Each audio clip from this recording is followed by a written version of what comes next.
কথা বলা ভালো লেগেছে তারেক রহমান মামাকে দেখে। দেখা গিয়েছে, তাকে দেখা গিয়েছে, দেখতে পেরেছেন? ইয়েস, তারেক রহমানকে কিছু বলতে চাও তুমি?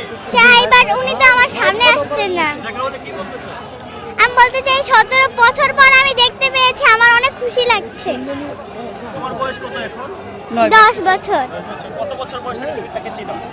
আমি যেদিনকে আমার আব্বুর কাছে শুনছি সেদিন থেকে আমি ওনাকে চিনি। কে কার সাথে এসেছো তুমি এখানে? আমার আম্মুর সাথে। এই যে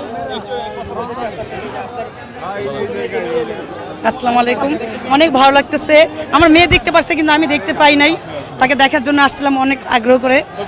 যাক, হ্যাঁ, ও একটা থাপ্পড় খাইছে আমার কাছে, আমি নিয়ে আসবো না, একটা চর খেয়ে তারপরে আসছে, বলছে আমাকে নিয়ে চলো আমি দেখবো একটুখানি, এই জন্য। আমি আসছি নতুন বাজার থেকে, এই 1 ঘন্টা। আমি বেশিক্ষণ সময় হয় না যে আসছি। অনেক কান্না করছে, আমি দেখতে যাব, তুমি যাচ্ছ আমিও যাব, চলো আম্মু চলো। ওই যে আমাদের কাছে শুনছে যে আসছে,